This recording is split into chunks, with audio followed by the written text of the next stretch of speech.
desde o princípio dos tempos, fizeram-nos acreditar que a economia nasceu como um ato de cooperação, que os seres humanos, necessitados de trocar bens, inventaram o dinheiro para facilitar o comércio. Ensinaram-nos na escola que tudo começou com a troca, com pessoas trocando trigo por gado, sal por azeite, como se o mundo tivesse sido construído sobre a confiança entre iguais. Mas essa história é uma fábula cuidadosamente projetada, uma ficção pedagógica para ocultar a verdadeira origem do sistema que hoje domina nossas vidas. A primeira economia não surgiu da troca, mas do poder. Não nasceu em mercados livres, mas em templos e palácios. Não foi criada por camponeses, mas por sacerdotes e reis, que compreenderam algo que mudaria para sempre o destino da humanidade. O ser humano não obedece à força para sempre, mas obedece eternamente àquilo que acredita que deve. A primeira forma de dinheiro não foi uma moeda, foi uma dívida moral. E a primeira forma de economia foi um sistema de controle psicológico. Na antiga Mesopotâmia, muito antes de existirem moedas ou bancos, os templos registravam o que cada pessoa devia aos deuses. Não se tratava de ouro, nem de prata, nem sequer de bens materiais. Tratava-se de oferendas espirituais, obrigações rituais e compromissos com o além. Os sacerdotes se apresentavam como os intermediários entre os homens e o divino. Eles contabilizavam quantos grãos, quantas cabras ou quantas horas de trabalho pertenciam ao templo. E quem não cumpria, não era apenas um devedor econômico, era um culpado perante os deuses. A economia nasceu como uma ferramenta para administrar a alma, não para medir o valor. Assim surgiu a primeira grande mentira: a economia como ciência neutra. Uma mentira que nos fez acreditar que os números são frios e objetivos, quando na realidade foram projetados para moldar o comportamento humano. As tábuas de argila onde se registravam as dívidas não eram sistemas de contabilidade, eram instrumentos de dominação. Através delas, o templo não só administrava os recursos, mas definia quem era puro, quem era impuro, quem merecia perdão e quem merecia castigo. A dívida não era um erro matemático, era um mecanismo para criar obediência. O mais surpreendente não é que a economia tenha nascido do poder, mas que tenha nascido do medo. Medo de quebrar a ordem divina, medo de ser expulso da comunidade, medo de carregar uma dívida eterna. Naquele exato momento histórico nasceu a ideia que até hoje governa nossas vidas: você deve algo para existir. E esse sentimento de dívida, embora já não seja invocado pelos deuses, mas pelos bancos, governos e cartões de crédito, continua sendo o fundamento invisível que sustenta a economia moderna. Enquanto crescíamos, fizeram-nos acreditar que o sistema econômico atual é o resultado natural de milhares de anos de evolução humana. Mas não foi evolução. Foi engenharia social. Desde suas origens, a economia foi projetada para domesticar, registrar, vigiar, lembrar constantemente a cada indivíduo sua condição de devedor. Porque quem está em dívida não luta, não questiona, não se rebela, submete-se, trabalha, paga e volta a endividar-se. Este vídeo não falará do dinheiro como fazem os economistas na televisão. Não falaremos de taxas de juros, nem de inflação como simples fenômenos técnicos. Vamos descer às raízes ocultas da estrutura econômica mundial e revelar sua verdadeira natureza. Não é um sistema criado para gerar riqueza, é um sistema projetado para produzir obediência. Porque a grande verdade que ninguém se atreve a dizer é esta: não vivemos em uma economia, vivemos dentro de uma dívida programada desde o nascimento. E até que não entendamos quem a criou, por que o fez e que objetivo final persegue, continuaremos acreditando que o dinheiro é um meio de liberdade, quando na realidade tem sido, desde o primeiro dia, a forma mais sofisticada de escravidão jamais inventada.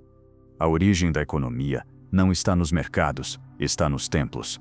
Antes de existirem moedas ou impostos, já existiam contadores, escribas e registros contábeis, mas não trabalhavam para comerciantes, e sim para sacerdotes. As primeiras tábuas da história humana não foram documentos comerciais, foram listas de devedores do templo, eram registros espirituais, não financeiros. A mensagem era clara: você não é livre, pertence ao divino, e sua existência está marcada por uma dívida que nunca termina. Imagine uma cidade na Mesopotâmia há 5.000 anos. No centro não havia uma praça comercial. Havia um zigurate, uma montanha artificial dedicada aos deuses. Daquele templo administravam-se todos os grãos, todos os animais, todas as terras. Mas mais importante ainda, dali administrava-se a alma do povo. Cada nascimento era registrado como uma bênção divina e também como uma obrigação. Cada pessoa nascia devendo algo aos deuses, algo que devia pagar em forma de trabalho, tributo ou sacrifício. Os sacerdotes não precisavam de soldados para impor obediência. Bastava lembrar à população que sua sobrevivência terrena e seu destino espiritual dependiam do templo. O grão que comiam era propriedade do Deus. A água do rio era presente do Deus. O fogo, a terra, a própria vida, tudo era parte de uma contabilidade sagrada. E se tudo provinha dos deuses, então tudo devia ser devolvido. Assim nasceu a dívida como princípio espiritual, muito antes de se transformar em mecanismo econômico. Cada família tinha atribuído um número de oferendas. Não se tratava de uma transação voluntária, mas de uma obrigação existencial. A agricultura, a colheita, a pecuária, tudo funcionava sob o princípio de que o Deus havia concedido a vida, e o ser humano devia devolver-lhe parte dessa vida em tributo constante. Não era um pagamento por um serviço, era confissão de pertencimento. Essa ideia foi aprofundada por todas as civilizações posteriores. No Egito, os faraós eram encarnação dos deuses. Portanto, toda a produção do país pertencia a eles. Na Índia, a casta sacerdotal bramânica estabeleceu que cada ação humana gerava um karma que devia ser pago. Na Grécia, os templos de Delfos armazenavam ouro que não era de ninguém, e ao mesmo tempo era de todos, porque provinha de votos sagrados. Em todos os lugares, a dívida misturou-se com o divino. A economia não era uma ciência de recursos, era uma teologia do controle. Com o tempo, o templo transformou-se em banco. Não porque começou a emprestar dinheiro, mas porque já controlava os registros de dívida moral. O empréstimo não nasceu do desejo de ajudar, mas do desejo de lembrar-lhe sua posição na hierarquia do universo. Quando alguém não podia cumprir com seus tributos, não era simplesmente um inadimplente, era um pecador, um impuro, um ser em falta com a ordem cósmica.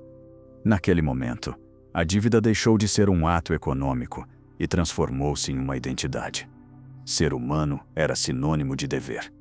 Não importava quanto você trabalhasse, quanto oferecesse, quanto entregasse, sempre restava algo pendente. Porque a dívida não foi projetada para ser paga, foi projetada para mantê-lo preso.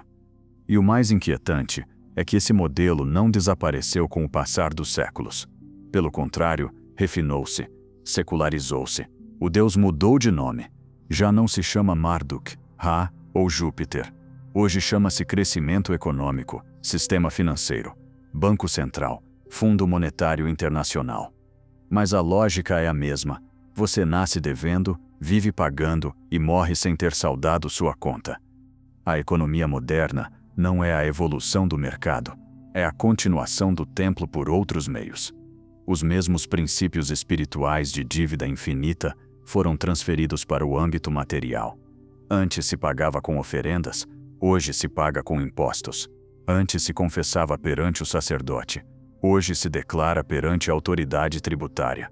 Antes temia-se o juízo final, hoje teme-se o relatório de crédito. O templo não desapareceu, apenas mudou de arquitetura.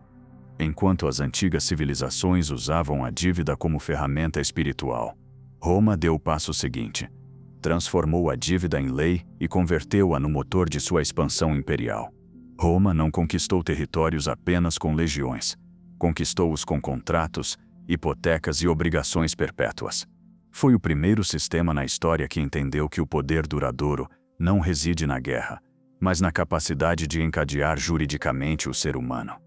Roma legalizou algo que mudou o destino do mundo: a escravidão por dívidas. Se um cidadão não podia pagar o que devia, não perdia apenas seus bens, perdia seu corpo, sua liberdade e sua família. Tornava-se nexum, um escravo do credor. Nem sequer era visto como humano perante a lei, era considerado garantia vivente. Essa prática não foi um acidente, foi uma estratégia calculada para consolidar o poder do Senado e da classe patrícia. Mas o mais inquietante é que essa escravidão não provinha de guerras nem de crimes, provinha de empréstimos. Roma demonstrou que não era necessário conquistar militarmente um povo, se primeiro o endividasse. A mesma lógica foi aplicada a cidades e províncias inteiras. Roma oferecia ajuda econômica a territórios recém-conquistados. Emprestava-lhes dinheiro para reconstruir infraestruturas, financiar suas milícias locais, estabilizar suas colheitas. No início parecia um ato de generosidade imperial, mas quando esses povos não podiam pagar, e Roma se assegurava de que nunca pudessem, ficavam submetidos para sempre, obrigados a tributar geração após geração.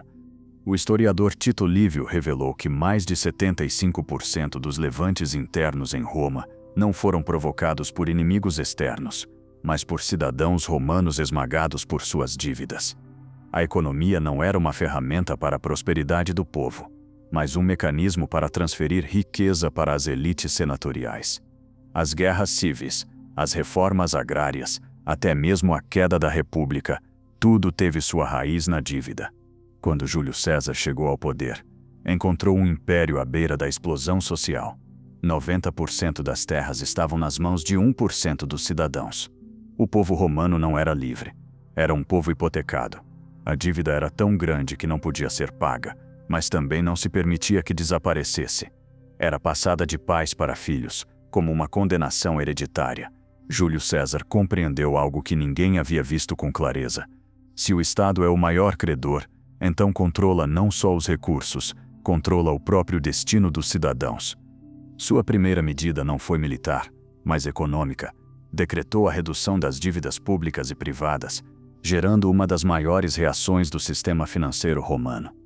Os credores o acusaram de traidor, porque estavam prestes a perder sua ferramenta mais poderosa, a dívida eterna. Roma institucionalizou outro elemento que ainda nos governa: os impostos como dívida permanente do cidadão com o Estado.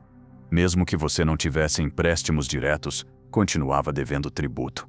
Não importava se era pobre ou rico, sempre estava em falta perante o fisco. E se não pagasse, o Estado tinha o direito legal de confiscar sua terra, seus animais, sua casa e, se necessário, sua liberdade.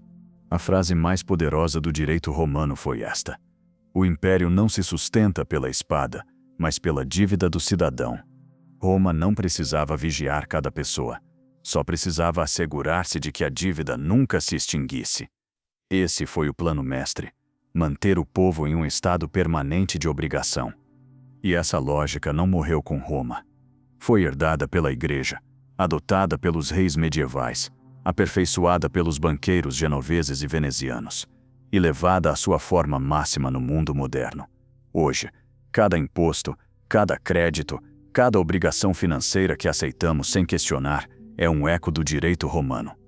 Roma não construiu apenas estradas e aquedutos.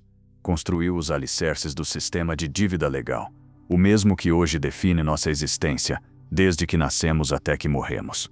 Quando o Império Romano caiu militarmente, não caiu financeiramente. A estrutura legal da dívida foi herdada, transformada e aperfeiçoada pela instituição que dominaria o Ocidente durante os 1000 anos seguintes, a Igreja. Mas não o fez usando exércitos nem moedas, fez-o utilizando algo muito mais poderoso: a culpa. O Império havia governado os corpos, a Igreja decidiu governar as consciências. E entendeu rapidamente que a forma mais eficaz de controle não era punir o pecado, mas transformar a própria existência em pecado. Com uma ideia tão simples quanto devastadora, transformou a economia do mundo. Todos nascem com uma dívida espiritual. Uma dívida que não pode ser paga com ouro nem com trabalho, mas com obediência. O batismo já não era apenas um ato religioso, mas a primeira inscrição no sistema contábil da alma. O ser humano nascia manchado, devedor do sacrifício divino. O pecado original não foi apenas uma doutrina teológica, foi a declaração mais poderosa de endividamento psicológico da história. A partir daquele momento, a Igreja posicionou-se como a única instituição com o poder de administrar essa dívida e, eventualmente, perdoá-la, em troca de tributos, terras, serviço e absoluta submissão. As indulgências, pagamentos em troca do perdão dos pecados, não foram um erro histórico, foram o negócio mais sofisticado do milênio. Não só arrecadavam riqueza material, mas convertiam a moral em uma contabilidade. Cada pensamento, cada desejo, cada ato era anotado no livro de Deus. E o medo do juízo final fez o que nenhuma espada havia conseguido: milhões de pessoas entregando voluntariamente seu trabalho e sua riqueza por medo de uma dívida eterna. Mas a Igreja não se limitou a controlar a alma individual. Também criou a primeira economia geopolítica baseada na fé. Reis, nobres, comerciantes e cidadãos deviam pagar dízimos, tributos obrigatórios de 10% de sua produção, não por lei terrena, mas por mandato divino. Era a institucionalização do imposto como ato espiritual. Não pagar não era desobedecer ao governo, era desobedecer a Deus. Os mosteiros transformaram-se em bancos, sem se chamarem bancos. Guardavam bens, terras, empréstimos e testamentos. As pessoas, ao morrer, doavam suas propriedades à Igreja para assegurar sua alma. Assim, pouco a pouco, a Igreja tornou-se a entidade mais rica do continente, dona de mais terras do que todos os reis juntos. Não precisou conquistar territórios. Simplesmente cobrou a dívida espiritual de milhões de pessoas que nunca questionaram sua legitimidade. A economia já não era uma ciência, era uma liturgia. A riqueza não se gerava, confessava-se. E o perdão não era um presente, era uma transação. Naquele momento, a humanidade deu uma guinada definitiva. Passamos de dever aos deuses, a dever a uma instituição humana que dizia falar em nome de Deus. Esse modelo de dívida espiritual funcionou durante séculos porque compreendia a natureza humana. Não tememos perder dinheiro, tememos perder a salvação. Não tememos os tribunais, tememos o juízo eterno. Esse medo foi a moeda mais forte da Idade Média. E embora aparentemente a reforma, a era moderna e a banca tenham quebrado o domínio da Igreja, a lógica nunca desapareceu. Apenas mudou de vestimentas. A culpa foi substituída pelo crédito, o pecado pelo score financeiro, o juízo final pelo relatório central de risco. O que antes era confissão agora é histórico de crédito. O que antes era penitência agora é taxa por atraso. A dívida espiritual foi a primeira versão da dívida financeira moderna. E seu objetivo não era financiar infraestrutura, nem ajudar os necessitados. Era criar uma sociedade onde ninguém pudesse libertar-se de sua obrigação existencial, porque o mundo foi redefinido sob uma verdade silenciosa. O ser humano não é livre por direito, é devedor por natureza. Enquanto a Igreja dominava as almas e os reis governavam os territórios, surgiu uma ordem que não respondia nem a um trono nem a um altar. Uma força silenciosa, capaz de mover fortunas, financiar guerras e proteger segredos que nunca apareceram nos livros oficiais da história. Os Cavaleiros Templários. Oficialmente eram monges guerreiros a serviço de Deus. Na realidade, foram os arquitetos do primeiro sistema financeiro internacional. Tudo começou com uma pergunta inquietante. Como pode um peregrino viajar milhares de quilômetros à Terra Santa sem ser assaltado e sem carregar ouro ou prata? Os templários ofereceram uma solução revolucionária para a época. Os viajantes entregavam suas riquezas a um mosteiro templário na Europa e recebiam um documento secreto com símbolos codificados. Ao chegar a Jerusalém, podiam retirar o equivalente em moeda local. Era a primeira forma de cheque bancário. O dinheiro deixava de ser físico para tornar-se informação. O número escrito tinha mais poder que uma moeda de ouro. Esse sistema permitiu aos templários acumular enormes depósitos em toda a Europa.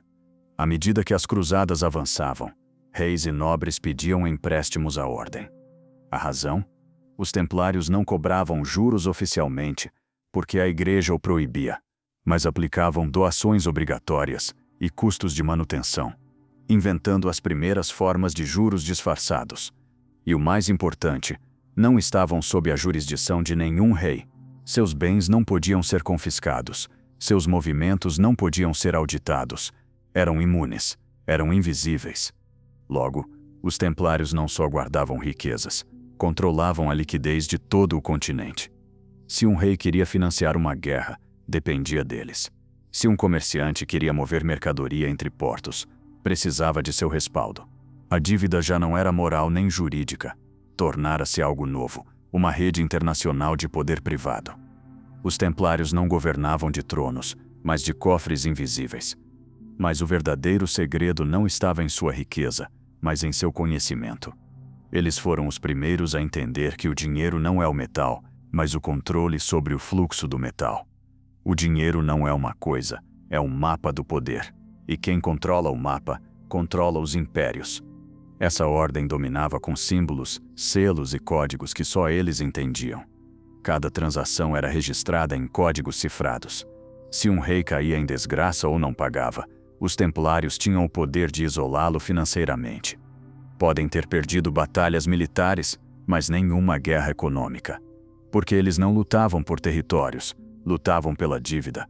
O colapso dos templários não foi uma derrota espiritual, foi uma batalha geopolítica.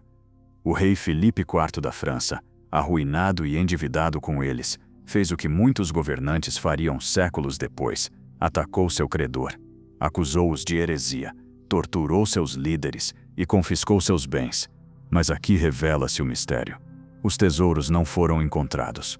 Os templários haviam criado uma rede tão avançada que suas riquezas desapareceram antes de serem capturadas. O ouro não estava nas abóbadas, estava no sistema que eles haviam criado e que já operava acima dos reis e da igreja. Essa estrutura secreta não morreu, fragmentou-se, ocultou-se e ressurgiu em novas formas: casas bancárias, lojas discretas, redes de comércio marítimo. O modelo templário tornou-se o plano do que hoje conhecemos como sistema bancário internacional. Um sistema onde o poder real não pertence a quem possui o dinheiro, mas a quem tem o controle de sua circulação. Porque a partir daquele momento, a humanidade deixou para trás a economia baseada em bens e entrou na economia baseada em promessas. E as promessas, como as dívidas, não podem ser tocadas, mas podem governar tudo.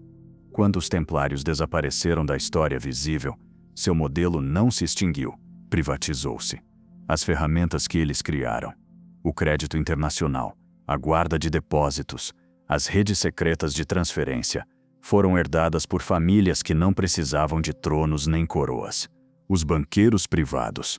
Enquanto os reis se desgastavam em guerras e os impérios mudavam de nome, essas famílias atravessavam as épocas sem perder poder. Não governavam por decreto, governavam com dívida. O mundo entrou em uma nova etapa, a etapa das dinastias financeiras. Famílias como os Médici em Florença, os Fagner na Alemanha, os Welser, os Bardi e mais tarde os Rothschild entenderam algo que nenhum império militar havia compreendido completamente: não é preciso conquistar um reino, se você pode emprestar dinheiro ao rei e cobrar juros perpétuos. Igreja. A banca deixa de ser um templo e transforma-se em um trono invisível. Os Médici começaram como comerciantes de lã, mas sua ascensão não se deveu ao comércio, mas a uma decisão estratégica: tornarem-se banqueiros do Papa. A partir daquele momento, os reis já não governavam sobre a igreja. Era a igreja que financiava reis, e a família Médici era quem financiava a igreja. Haviam invertido a pirâmide do poder. Os Fagner fizeram o mesmo com o Sacro Império Romano-Germânico. Não financiaram uma guerra, financiaram a própria coroa. Carlos Fenta não ganhou a eleição imperial por herança, mas por empréstimo. Cada voto dos eleitores foi comprado com dinheiro emprestado pelos Fagner. A partir daquele instante, o imperador mais poderoso da Europa governava graças a uma dívida. As moedas cunhadas levavam o rosto do rei, mas por trás desse metal estava a assinatura do banqueiro. Os governos já não podiam decidir livremente seu destino. Estavam hipotecados. Os banqueiros não precisavam de exércitos. Tinham algo mais temível: legitimidade legal para executar a dívida. Podiam confiscar minas, portos, impostos, territórios inteiros. Em muitos casos, as colônias ultramarinas, como a América, foram financiadas com empréstimos privados, e suas riquezas foram usadas para pagar juros que nunca desapareceriam. O nascimento do empréstimo perpétuo. Nessa época surge um conceito que transformaria o mundo para sempre: a dívida pública perpétua. Os reis já não pediam empréstimos pessoais, emitiam títulos respaldados por futuros impostos sobre seus povos. Ou seja, comprometiam o trabalho não só de sua geração, mas de gerações futuras. Assim nasceu o Estado moderno, uma máquina de dívida.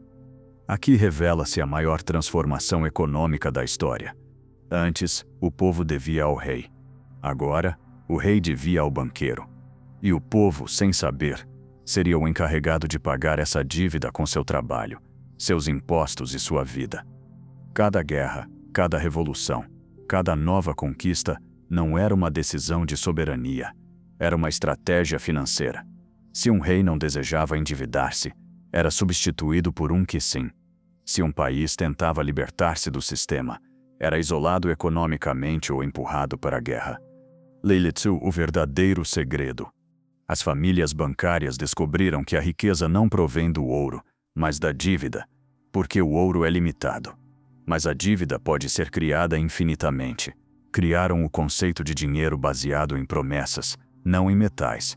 E essas promessas eram asseguradas por algo mais valioso que qualquer lingote: o trabalho obrigatório do povo. Assim nasceu uma ordem mundial, sem necessidade de exércitos visíveis. Um império de credores. Os reis já não eram soberanos, eram administradores de dívida. As guerras já não eram lutas entre nações, eram disputas entre banqueiros que financiavam ambos os lados. E pela primeira vez na história, o poder econômico tornou-se hereditário, indestrutível e completamente anônimo. Já não tinha rosto divino, nem coroa real, mas tinha algo muito mais poderoso: o controle total sobre o futuro. Os reis haviam perdido o controle de suas finanças. Os impérios já não se sustentavam com espadas, mas com dívidas. Mas ainda faltava um passo para aperfeiçoar o mecanismo: criar uma entidade que fabricasse dinheiro do nada e que, ao fazê-lo, escravizasse não só os governantes, mas nações inteiras. Essa entidade nasceu com um nome elegante, quase neutro, mas por trás de sua fachada escondia-se a transformação mais profunda do poder humano: o Banco Central. Tudo começou na Inglaterra em 1694. O rei Guilherme III estava em guerra e não tinha dinheiro para financiar seus exércitos. A coroa estava quebrada, os cofres vazios, o país à beira do colapso. Os banqueiros privados ofereceram uma solução nunca antes vista. Eles emprestariam o dinheiro necessário para a guerra, mas não a título pessoal, e sim através de uma instituição nacional, controlada por eles mesmos. Em troca, o rei deveria conceder-lhes o direito exclusivo de emitir dinheiro em nome do Estado. Naquele dia, a Inglaterra perdeu sua soberania financeira e o mundo entrou em uma nova era. O mais impactante foi o seguinte: o dinheiro que o Banco Central emprestou ao rei não existia. Não provinha de ouro nem de prata. Foi criado mediante simples anotações contábeis, papéis respaldados por dívida, não por riqueza. Assim nasceu o dinheiro moderno, uma promessa de pagamento perpétuo emitida por um banco que cobrava juros por cada libra que entrava no mundo. A partir daquele momento, qualquer guerra, estrada, hospital ou escola que o Estado financiasse implicava mais dívida, e cada dívida gerava mais impostos. Não para pagar o capital, que nunca seria cancelado, mas para pagar os juros, que nunca deixariam de crescer. O povo começou a trabalhar, não para sua prosperidade, mas para alimentar uma maquinaria invisível. As riquezas do império já não se acumulavam nos palácios, mas nos livros contábeis do banco. O sistema funcionava com precisão matemática. O dinheiro não entrava em circulação se não existisse uma dívida que o justificasse. Cada libra esterlina em existência significava uma obrigação de pagamento. E esse pagamento era exigido ao povo através do imposto. O Banco Central não era um organismo do governo. Era um governo acima do governo. Não legislava com leis, legislava com taxas de juros. Podia provocar prosperidade ou fome com uma só decisão. Podia expandir o dinheiro para criar euforia, ou retirá-lo para provocar crise. E cada crise obrigava o Estado a endividar-se ainda mais, entregando mais poder a quem controlava a emissão do dinheiro. O sistema expandiu-se como um incêndio silencioso. França, Alemanha, Itália, Estados Unidos, um após outro, os países adotaram bancos centrais. Não o fizeram por vontade do povo, mas por pressão de guerras, revoluções ou crises cuidadosamente projetadas. Apresentou-se como uma solução de estabilidade, quando na realidade era uma engenharia de dominação. O Banco Central não foi criado para proteger o cidadão, mas para garantir que o cidadão jamais pudesse escapar da dívida. Quando um país adotava um banco central, deixava de criar seu próprio dinheiro e começava a pedir emprestado o dinheiro que esse banco emitia. Ou seja, o Estado, que supostamente representava o povo, tornava-se devedor de uma instituição privada que fabricava dinheiro do nada. As consequências foram devastadoras. O poder político tornou-se teatro. As eleições decidiam rostos, mas não destinos. O verdadeiro poder estava nas mãos de quem controlava a criação do dinheiro. A humanidade havia cruzado um limiar do qual nunca retornaria. Já não éramos súditos de reis visíveis, mas de banqueiros invisíveis. O dinheiro deixou de representar riqueza e transformou-se em dívida perpétua. E essa dívida não era apenas financeira, era emocional, psicológica, existencial. Cada homem, cada mulher, cada criança que nascia o fazia em um país endividado, obrigado a pagar uma dívida que não contraiu, mas pela qual trabalharia toda a vida. Assim nasceu o império global mais poderoso de todos os tempos. Um império sem bandeira, sem exército visível, sem fronteiras. Um império capaz de criar valor do nada e de transformar o nada em poder absoluto. O Banco Central não foi uma instituição econômica, foi o ato final na transformação do dinheiro em uma religião moderna. Uma religião cujo Deus já não é divino, mas matemático. Um Deus que não promete céu nem inferno, apenas juros. E assim, com a criação dos bancos centrais, o mundo descobriu que o dinheiro não é um meio de troca, é o método definitivo de dominação humana. A economia deixou de ser um mercado e transformou-se em um mecanismo de controle total. A criação dos bancos centrais transformou os governos em devedores permanentes. Mas o passo seguinte foi ainda mais profundo e silencioso. Transformar cada ser humano em um instrumento financeiro, uma fonte de renda para o sistema, um ativo que pudesse ser hipotecado, explorado e contabilizado desde seu nascimento até sua morte. Não bastava controlar a moeda, era preciso controlar o indivíduo. A mudança começou com uma ideia disfarçada de progresso: o estado de bem-estar. Prometeram-se direitos universais: saúde, educação, moradia, pensões. E o povo celebrou. Mas o que nunca foi dito abertamente foi quem financiaria esse bem-estar.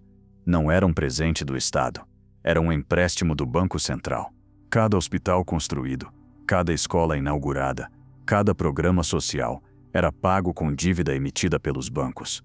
E essa dívida era garantida por algo que nunca havia sido usado antes como colateral: a vida futura do cidadão. Assim nasceu uma nova classe humana, o cidadão endividado.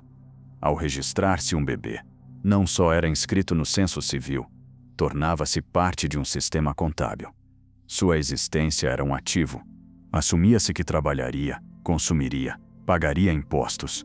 Era-lhe atribuído um número de identificação não como símbolo de cidadania, mas como ponto de acesso financeiro ao qual o Estado poderia recorrer para cumprir com suas obrigações com os credores. A educação deixou de ser um caminho rumo ao conhecimento e transformou-se em uma máquina de fabricação de devedores. As universidades começaram a cobrar taxas que nenhum jovem podia pagar com seu próprio dinheiro. A solução? Empréstimos estudantes. Uma dívida adquirida antes de gerar renda. A juventude deixou de sonhar com seu futuro, porque seu futuro já estava vendido. A sociedade havia dado uma guinada perversa. Primeiro te endividam, depois te ensinam como trabalhar para pagar a dívida. O crédito pessoal tornou-se o novo sacramento. Cartões de crédito, hipotecas, empréstimos automotivos. Não importava se você ganhava pouco. O importante era que estivesse disposto a comprometer seu tempo. O trabalho já não era a fonte de sua liberdade, mas a garantia de sua submissão. O salário transformou-se em um mecanismo para pagar juros, e os juros tornaram-se o sangue que alimentava o sistema financeiro global. O mais inquietante é que esse modelo não foi imposto pela força, mas pelo desejo. As pessoas começaram a endividar-se não porque eram obrigadas, mas porque foram levadas a acreditar que o crédito era uma forma de liberdade. Endividaram-se para comprar casas que não eram suas, carros que não podiam manter, estudos que não levavam a empregos reais. O crédito já não era um instrumento econômico, era um estilo de vida, e esse estilo de vida foi transformando o indivíduo em propriedade do sistema. O cidadão endividado perdeu sua soberania sem perceber. Cada aspecto de sua vida foi medido, avaliado e traduzido em dados financeiros. Seu comportamento de consumo revelava seu nível de risco. Seus pagamentos marcavam seu nível de obediência. Um atraso em suas parcelas não era um simples erro, era um sinal de que estava perdendo seu valor como ativo humano. E quando um ser humano perde seu valor financeiro, perde também seus direitos sociais. Foi então que as grandes instituições descobriram o verdadeiro ouro do século XXI, a identidade humana. Não havia recurso mais rentável que o comportamento previsível de milhões de pessoas que trabalham toda a vida para pagar dívidas que nunca terminam. A banca já não precisava controlar territórios nem recursos naturais. Agora controlava o tempo dos indivíduos. Cada minuto de trabalho, cada compra, cada clique em uma tela era parte de uma contabilidade invisível que garantia o fluxo perpétuo de juros. Porque a verdade final era esta: na economia moderna, sua liberdade já não se mede pelo que você possui, mas pelo que você deve. E quanto mais você deve, mais vale para o sistema. Não como ser humano, mas como fonte de pagamento, não como cidadão, mas como ativo financeiro. O homem moderno não vive, financia sua própria existência. Até este ponto, o dinheiro ainda tinha uma aparência material. Uma moeda de ouro, uma nota respaldada por metal, algo tangível que representava a riqueza real. Mas no século XX, ocorreu uma das voltas mais silenciosas e determinantes da história. O dinheiro deixou de existir como objeto físico e transformou-se em uma ilusão contábil. A partir daquele momento, o valor já não estava no que você possuía, mas no que o sistema dizia que valia. Foi o desaparecimento definitivo da riqueza e o nascimento da economia fantasma. Tudo começou após a Segunda Guerra Mundial. O mundo estava destruído, as economias quebradas e o comércio internacional paralisado. Os Estados Unidos revelaram-se então não só como potência militar, mas como potência financeira. Em 1944, na Conferência de Bretton Woods, estabeleceu-se que o dólar seria a moeda do mundo e que todas as demais nações deveriam respaldar suas divisas com dólares e que esses dólares estavam respaldados por ouro. Em aparência, era um sistema sólido. Na realidade, foi o primeiro ato de mágica econômica global. Durante anos, os Estados Unidos emitiram mais dólares do que tinham em ouro. O mundo aceitava essas notas porque confiava na promessa de convertê-las em metal quando desejasse. Mas em 1971, o presidente Richard Nixon revelou a verdade. Não havia ouro suficiente para respaldar todos esses dólares. Então tomou a decisão, que mudaria o destino do planeta. Rompeu a conexão entre o dinheiro e o ouro. A partir daquele dia, o dinheiro transformou-se oficialmente em papel e o papel em dívida. O mundo inteiro foi empurrado para uma nova realidade. O valor já não estava no material, mas na certeza de que outros aceitariam aquele papel como meio de troca. E o que garantia essa certeza? Não o ouro, mas o poder militar e político do emissor. Foi o nascimento do dinheiro fiduciário, baseado na fé, não na riqueza. A partir de então, a economia deixou de ser um reflexo da produção e transformou-se em uma construção mental. Os bancos já não precisavam esperar depósitos para emprestar dinheiro. Simplesmente o criavam eletronicamente, como uma anotação em uma tela. O dinheiro deixou de ser uma ferramenta do povo e transformou-se em uma ferramenta de fabricação em massa de dívida. Com o desaparecimento do ouro como respaldo, os governos encontraram um poder jamais visto. Podiam emitir dinheiro ilimitado. Prometeram prosperidade, crescimento, emprego, mas o que realmente geraram foi inflação. Cada unidade nova de dinheiro reduzia o valor do dinheiro existente, empobrecendo lentamente quem trabalhava e enriquecendo quem controlava o sistema financeiro. O cidadão comum não entendeu o que acontecia. Acreditou que o preço do pão aumentava porque o trigo era escasso. Não sabia que o pão não subia, seu dinheiro perdia valor. E enquanto esforçava sua vida para ganhar mais, o sistema imprimia mais dinheiro com um clique. A riqueza já não se gerava por produtividade, mas por acesso à criação monetária. E esse acesso não o tinha o povo, tinham-no os bancos centrais. Com isso ativou-se a máquina que domina a economia moderna, a expansão infinita do crédito. Bancos emprestando dinheiro que não existe. Governos financiando déficits eternos. Bolsas de valores subindo não por riqueza real, mas por liquidez artificial. Tudo sustentado pela fé coletiva em um sistema que já não representa nada físico. O dinheiro tornou-se uma sombra, uma ilusão compartilhada. Uma miragem que todos respeitam, não porque tenha valor, mas porque todos estão presos dentro do mesmo sonho. A economia passou de ser uma ciência de recursos a ser um teatro de percepções. O que importava já não era a realidade, mas a narrativa. E enquanto o mundo celebrava a nova ordem financeira como símbolo de modernidade, ninguém percebeu o que realmente havia ocorrido. O dinheiro havia morrido, e em seu lugar nasceu a dívida eterna, disfarçada de prosperidade temporária. O que parecia liberdade econômica era o começo da prisão digital mais sofisticada jamais criada. Quando o dinheiro deixou de ser feito de papel e metal para tornar-se um dado digital, a economia cruzou um ponto de não retorno. Já não se tratava apenas de controlar a criação do dinheiro, mas de controlar cada movimento do dinheiro, e por conseguinte cada movimento do ser humano. O que um dia foi uma ferramenta de troca transformou-se em uma forma de vigilância. O dinheiro digital não só revela o que você compra, revela quem você é, o que pensa, o que teme e o que está disposto a obedecer para não ser excluído do sistema. O dinheiro eletrônico começou disfarçado de comodidade.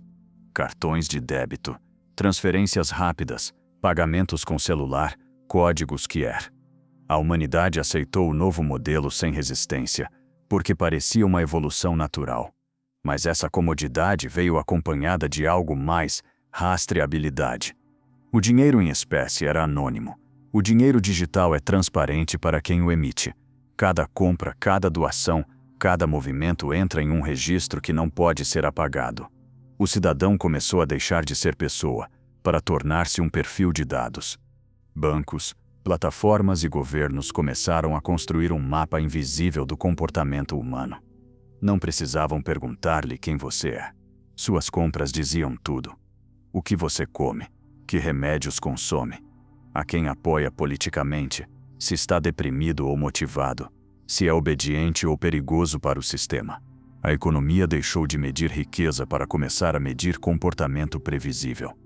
Esse foi o momento em que o dinheiro deixou de ser neutro. Começou a comportar-se como um algoritmo. O dinheiro digital pode ser programado. Isso significa que não só pode ser rastreado, mas também controlado. Pode ter data de expiração. Pode ter restrições de uso. Pode impedir-lhe de comprar certos produtos se o sistema decidir que você cedeu sua cota de carbono ou seu nível de risco social. O dinheiro já não está em suas mãos, mas em uma base de dados que obedece a quem controla os servidores. Mas o verdadeiro salto não foi tecnológico, foi psicológico. Pela primeira vez na história, o indivíduo começou a internalizar a vigilância. Não eram necessárias câmeras em cada esquina se o cidadão tem medo de ser bloqueado financeiramente. A punição já não era prisão, era exclusão econômica. Um clique e sua conta fica congelada. Você não pode comprar, vender, viajar, comer nem sobreviver. Não são necessárias correntes físicas quando se pode cortar o acesso ao dinheiro. A economia transformou-se em um sistema de condicionamento comportamental. Assim como se treina um animal, treina-se o cidadão. Se você cumpre as regras do sistema, seu dinheiro flui. Se questiona, protesta ou pensa diferente, seu acesso é reduzido. O dinheiro programável converte a obediência em sobrevivência. Esse modelo já não pertence ao futuro. Já começou a ser implementado.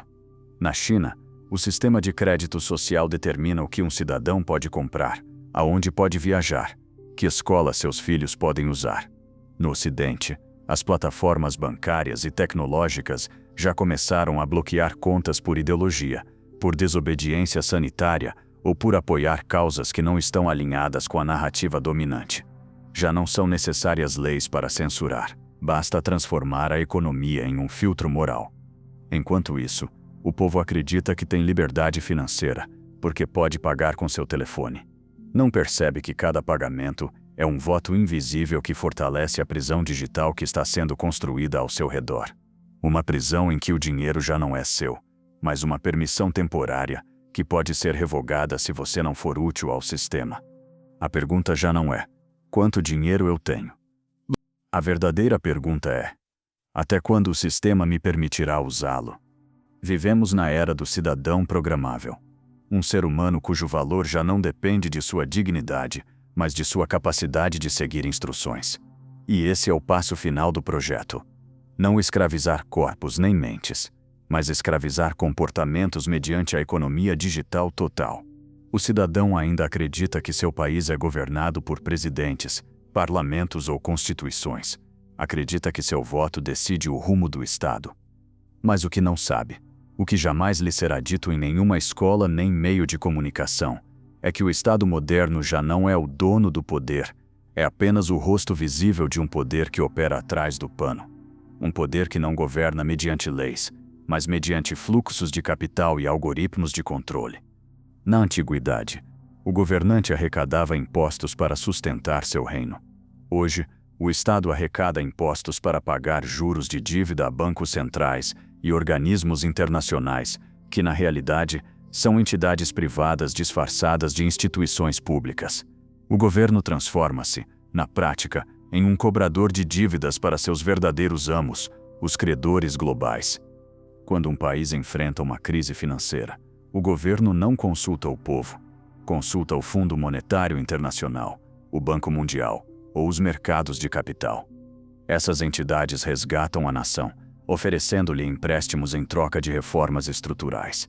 Reformas que não são negociáveis. Reformas que obrigam o Estado a reduzir seus gastos sociais, vender seus recursos naturais, entregar suas infraestruturas e aumentar impostos. Assim, o povo termina pagando a dívida não com seu voto, mas com sua vida. O poder político transformou-se em teatro.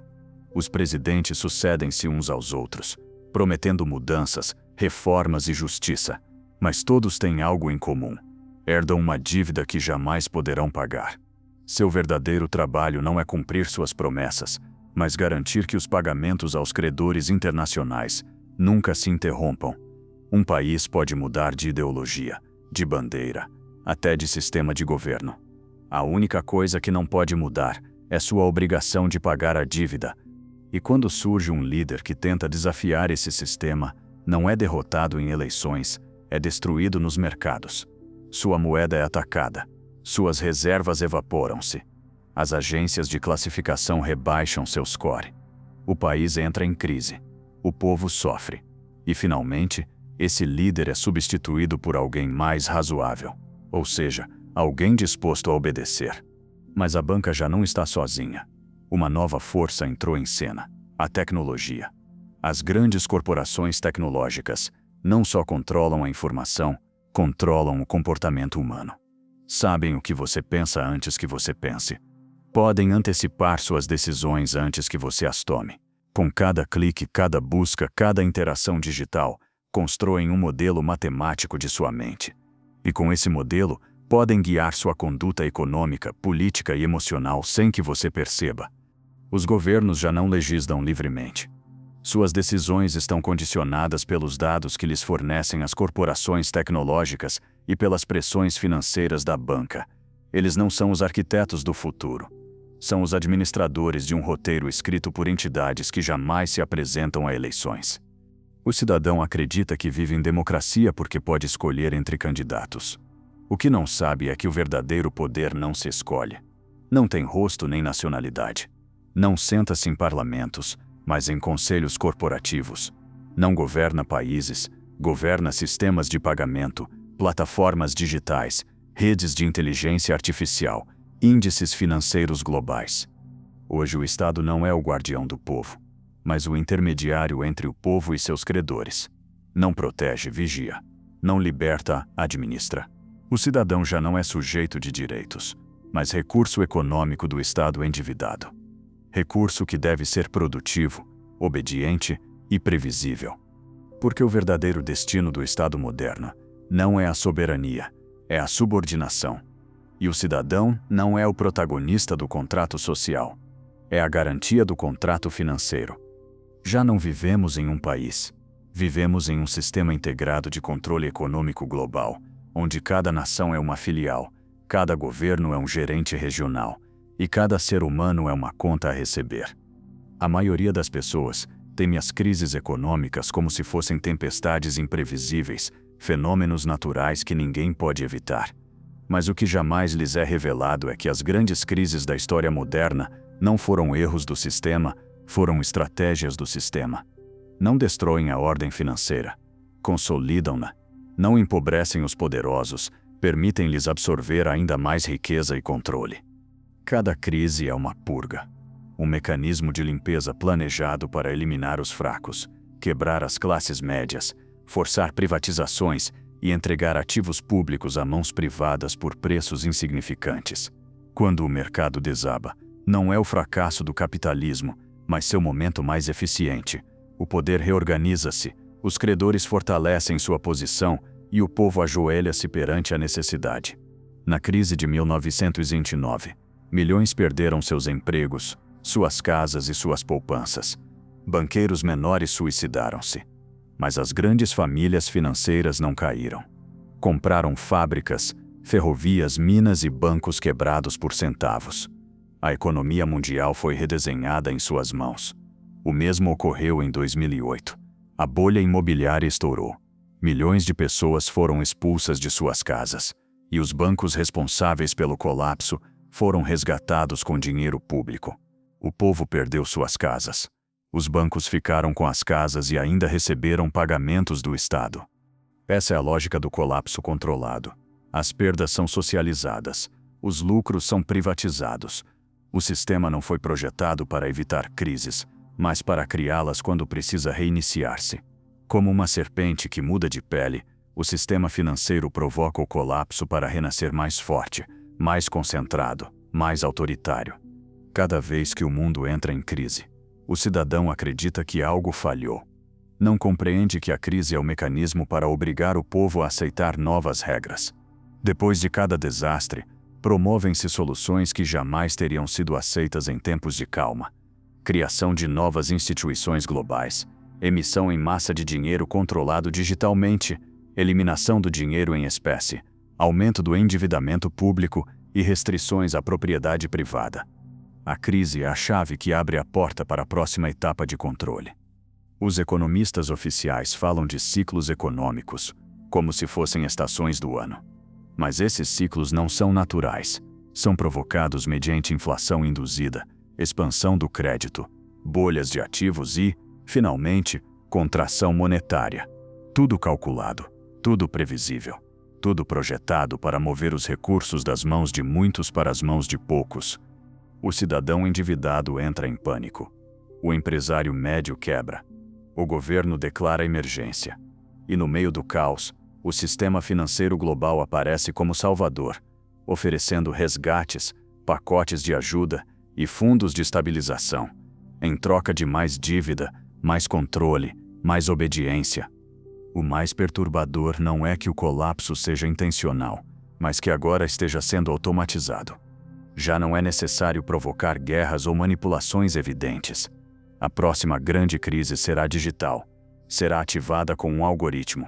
Bastará cortar o fornecimento de liquidez, bloquear certas transações, limitar o acesso ao crédito e o sistema inteiro desmoronará em questão de horas. Não haverá barricadas nas ruas. Haverá telas pretas nas contas bancárias. E quando tudo cair, quando o cidadão clamar por um salva-vidas, será-lhe apresentada a solução final. Uma nova economia baseada em uma moeda digital global, programável, controlada por uma inteligência artificial supranacional. Uma moeda que você não poderá guardar debaixo do colchão, não poderá retirar do banco, não poderá usar sem permissão. A crise não será o fim do sistema, será sua coroação. A história sempre nos contou que as grandes transformações econômicas ocorriam por demanda do povo, que os sistemas mudavam para melhorar a vida da sociedade. Mas o que está acontecendo agora não é uma transformação impulsionada de baixo, é uma arquitetura projetada de cima. Estamos entrando na etapa final do plano econômico global. A criação de uma nova ordem financeira, baseada na eliminação gradual da propriedade privada e na implantação de uma moeda digital única, controlada por uma entidade supranacional. Essa nova economia não pretende que você seja dono de algo, mas que seja usuário temporário de tudo: casas em aluguel perpétuo, carros por assinatura, serviços digitais em vez de produtos físicos. Tudo está sendo transformado em serviços, porque aquilo que você não pode possuir, não pode defender. Se você não é dono de sua vida material, é dependente do sistema que lhe a fornece. A frase "você não terá nada e será feliz", difundida por organismos globais, não é uma previsão, é uma ordem. Um manifesto econômico. A verdadeira finalidade é transformar cada objeto, cada espaço, cada recurso em um ativo financeiro centralizado que possa ser administrado pela elite tecnológica e bancária. A propriedade já não desaparecerá mediante expropriação violenta, mas mediante obsolescência econômica. O preço das moradias, dos alimentos, da energia e do transporte continuará crescendo até tornar impossível que o cidadão médio seja proprietário. Assim, aceitará sem resistência o modelo do acesso compartilhado, sem perceber que está renunciando à sua soberania.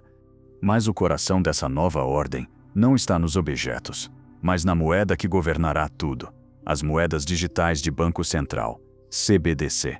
Essas não são criptomoedas descentralizadas. São o oposto. Representam o sonho de controle total que começou na Mesopotâmia e que hoje encontra sua forma definitiva. Cada unidade dessa moeda poderá ser programada com regras, poderá limitar seu uso a certos produtos, impor datas de vencimento para obrigar ao gasto, congelá-la conforme seu comportamento social ou bloqueá-la se seu pensamento não se alinhar com os valores do sistema.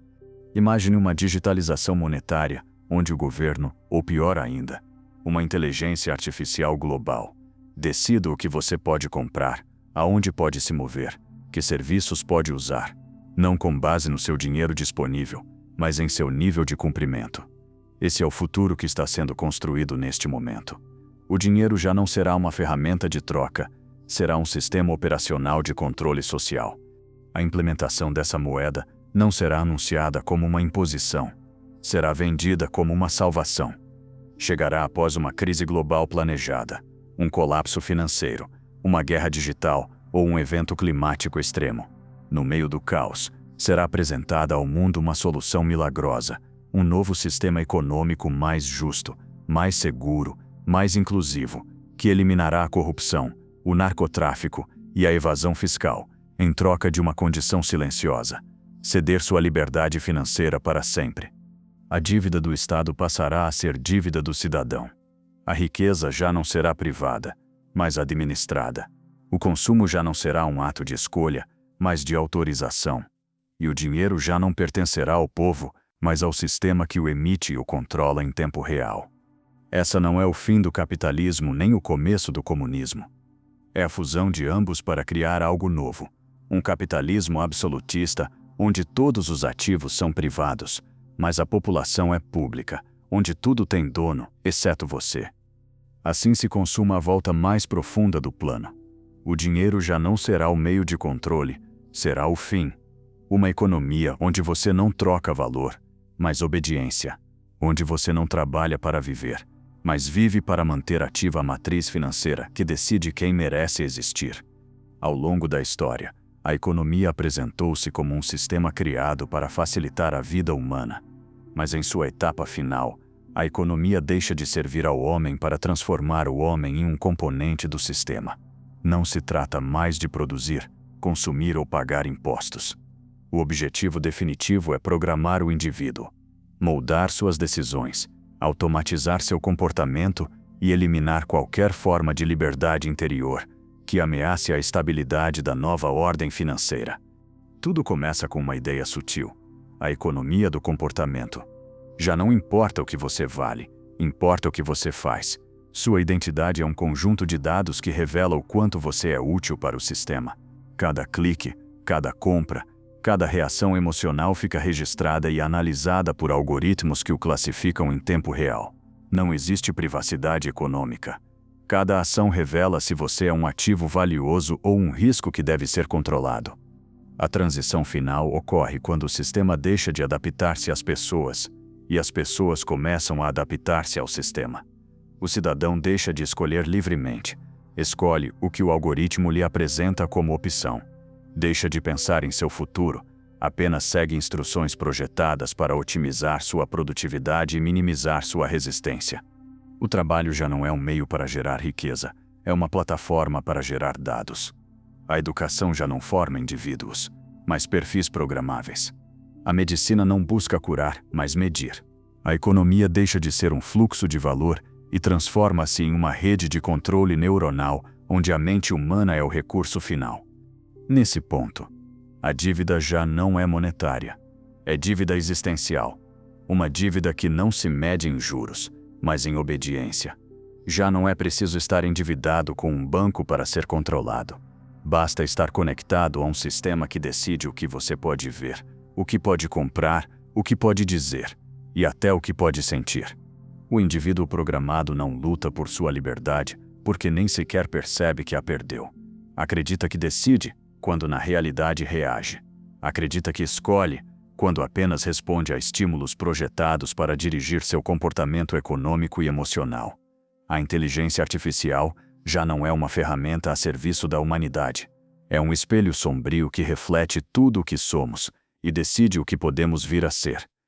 Na etapa final desse processo, o sistema propõe a ilusão da emancipação digital.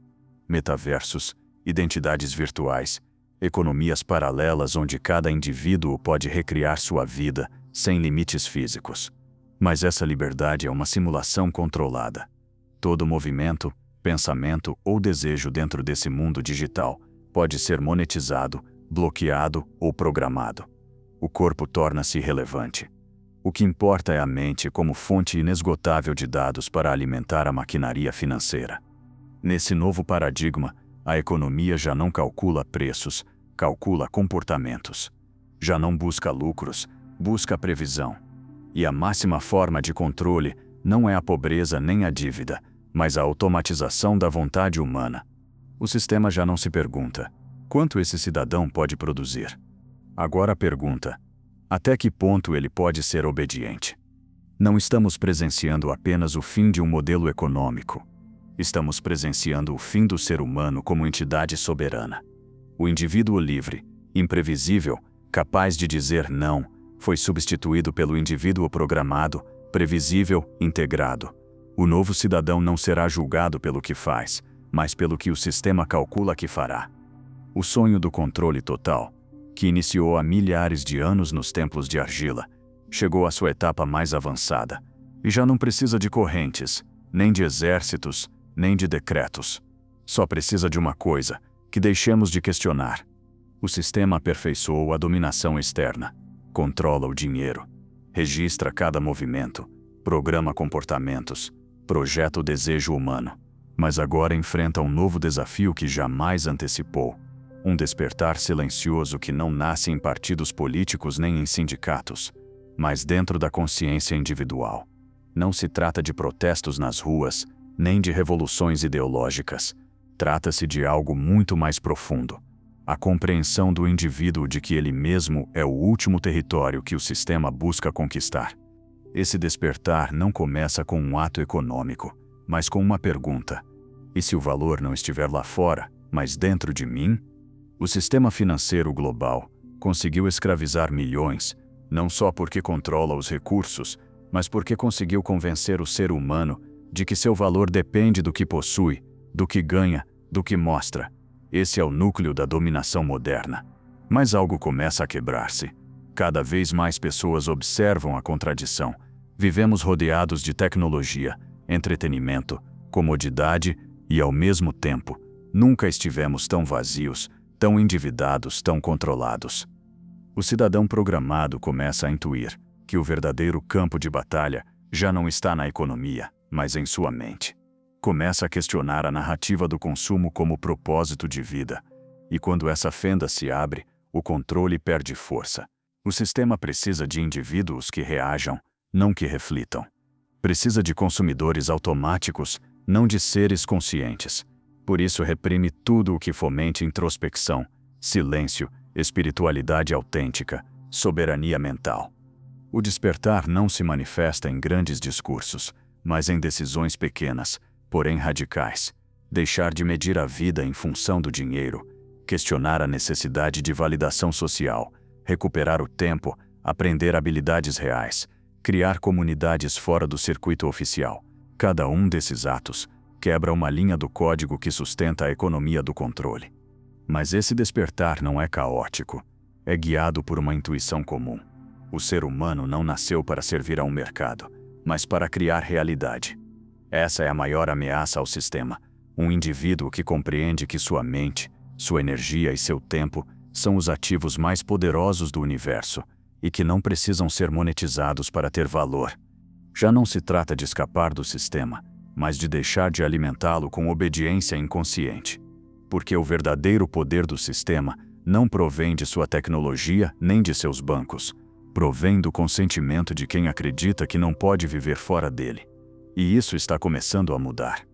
Em silêncio, milhões estão deixando de consumir propaganda, desconectando-se de narrativas manipuladas, questionando a educação tradicional, buscando conhecimento fora das instituições, explorando novas formas de troca, recuperando a economia do vínculo humano, a confiança, a comunidade, o propósito compartilhado. Não é um movimento visível, é um ressurgimento interno que o sistema não sabe como deter, porque não há um líder a ser eliminado, não há uma bandeira a ser proibida, não há um inimigo externo a ser culpado. O sistema pode controlar o dinheiro, mas não pode controlar a mente que decide não adorá-lo. Pode medir o corpo, mas não pode possuir a alma que decide não vender-se. Esse é o novo ponto de inflexão. Pela primeira vez em séculos, a economia do controle enfrenta algo que não pode programar, a vontade de despertar. O sistema sempre funcionou como uma espiral de controle. Cria escassez, gera medo, impõe dívida e dirige o comportamento humano para onde lhe convém. Mas toda estrutura de dominação tem um ponto fraco. Sustenta-se apenas enquanto o indivíduo acredita que não há alternativa. O capítulo anterior marcou o despertar da consciência. Este marca o momento mais crucial, a construção silenciosa de uma nova economia que não nasce dos bancos nem dos estados, mas do indivíduo soberano. Ninguém nos explicou que a economia existiu milhares de anos antes do dinheiro. Que as comunidades prosperavam não porque acumulavam riqueza, mas porque compartilhavam habilidades, tempo, produção e propósito. A economia nasceu do vínculo humano, e o sistema transformou em uma arma de controle. Agora, essa história se inverte. Nas margens do velho mundo começa a surgir um novo modelo. Um que não aparece na mídia, nem é discutido em conferências globais. Não se trata de uma revolução violenta, nem de uma utopia idealista. É um renascimento pragmático que parte de um princípio simples: o dinheiro não é a base da economia, o ser humano é. Esse novo paradigma constrói-se desde o pequeno, desde o local, desde o real. Pessoas que se unem para produzir alimentos fora do mercado especulativo. Comunidades que geram energia limpa sem depender de companhias centralizadas. Redes de troca onde o valor não se mede em dívida, mas em utilidade, conhecimento e confiança. Não são gestos isolados. São os primeiros tijolos de uma economia paralela que cresce como raiz subterrânea, enquanto a árvore velha murcha. Já não se trata de consumir, mas de produzir. Não se trata de competir, mas de cooperar. Não se trata de obedecer ofertas do sistema, mas de criar ofertas que nascem do propósito humano. O sistema tenta ridicularizar esse movimento chamando-o de alternativo ou informal. Mas na realidade está presenciando algo muito mais profundo. A humanidade está lembrando como viver sem estar hipotecada. As tecnologias que o sistema criou para nos controlar agora são usadas como ferramentas de independência. A inteligência artificial, a impressão 3D, a produção descentralizada de energia, as redes comunitárias digitais, tudo está sendo reescrito desde a consciência. A tecnologia deixa de ser um instrumento de vigilância para tornar-se uma ferramenta de criação autônoma. E enquanto a velha ordem concentra o poder, as novas redes o distribuem. Não há líderes supremos nem instituições absolutas. Há nós independentes que se conectam voluntariamente, formando uma estrutura orgânica impossível de controlar a partir de um centro. Essa é a pesadelo do sistema financeiro. Um mundo onde a riqueza já não flui para cima, mas circula entre indivíduos conectados por cooperação e propósito. O cidadão endividado começa a transformar-se em indivíduo criador. Já não trabalha para pagar juros, trabalha para construir soberania. Já não vive para sustentar o sistema. O sistema começa a perder relevância. O velho modelo ainda existe, ainda impõe leis e regula mercados, mas começa a devorar-se a si mesmo porque seu alimento, a obediência humana, está desaparecendo. Quando um sistema de controle sente que começa a perder domínio, não se retira, torna-se mais agressivo. A história o demonstra. Nenhum império permitiu que a população recuperasse sua liberdade sem antes desencadear sua arma mais perigosa, o caos controlado. Neste ponto, o despertar do povo já não é uma suspeita, é uma ameaça real. A crescente independência econômica, o surgimento de redes descentralizadas e o questionamento da narrativa oficial geram pânico nas elites financeiras e tecnológicas. E quando o poder entra em pânico, revela seu verdadeiro rosto. O contra-ataque não começa com tanques nem bombas, mas com crises cuidadosamente orquestradas. O método é sempre o mesmo. Se o povo começa a libertar-se do sistema, o sistema cria um problema tão grande que o povo clame por seu controle. É a estratégia mais antiga de dominação. Provocar a doença para depois vender a cura. Primeiro, o medo. Fala-se de colapso financeiro global, de queda de bancos, de hiperinflação que destruirá as poupanças da população. Depois, o caos. Os mercados desabam, os fundos congelam-se, os saques bancários são limitados. A economia paralisa-se. A vida cotidiana deixa de funcionar com normalidade. E quando o cidadão tenta proteger-se de maneira independente, usando dinheiro em espécie, criptomoedas, escambo, redes locais, o Estado responde com leis de emergência. Proíbem-se transações fora do sistema, penaliza-se a posse de dinheiro físico, declara-se que todo fluxo de valor deve estar regulado por razões de segurança nacional. Não é uma teoria, já está ocorrendo. Países inteiros confiscaram contas bancárias por motivos ideológicos. Plataformas de pagamento bloquearam cidadãos por apoiar causas consideradas indesejáveis. Governos declararam que a poupança em dinheiro vivo constitui uma atividade suspeita. A mensagem é clara. O sistema tolera sua existência, enquanto você não tentar existir fora dele. Mas o ponto mais revelador não será econômico, mas humano. O sistema atacará a dignidade. Dirá que quem não adota a nova moeda digital é terrorista econômico. Que quem busca autonomia alimentar é extremista ambiental. Que quem desconfia dos bancos é inimigo do bem comum. A propaganda não buscará convencê-lo da verdade, buscará destruir sua reputação social. O contra-ataque final virá na forma de uma oferta, uma moeda digital universal, com renda básica garantida, rendimento mínimo, descontos automáticos, créditos instantâneos, uma vida sem esforço, segurança absoluta, tudo grátis, mas com uma condição não negociável: renunciar a qualquer forma de anonimato econômico e entregar cada decisão sob a supervisão da inteligência algorítmica do sistema. Não será vendido como uma imposição, mas como um privilégio. O problema já não será acessar o dinheiro. O problema será ter direito a usá-lo. O momento final não chegará com uma explosão nem com um discurso oficial. Não haverá um anúncio dizendo: "O antigo sistema caiu, bem-vindos à nova ordem." O fim será sentido no cotidiano, no silêncio incômodo que resta quando o cidadão percebe que nada voltará a funcionar como antes. Não haverá dinheiro em espécie, nem propriedade privada, nem anonimato econômico. Cada transação será autorizada ou negada por um código. Cada direito será condicionado ao cumprimento de alguma norma invisível. E naquele instante, a humanidade enfrentará sua encruzilhada definitiva. Não será uma batalha externa, será uma escolha interna. O sistema oferecerá uma vida sem incerteza, em troca de uma vida sem liberdade. Oferecerá abundância digital em troca de obediência total. A maioria aceitará. Não porque sejam fracos, mas porque jamais lhes foi ensinado a viver fora do sistema. Outros, os menos, entenderão o que está em jogo, não a economia, mas a própria essência do humano. Pela primeira vez em milênios, a humanidade verá com clareza o mecanismo completo.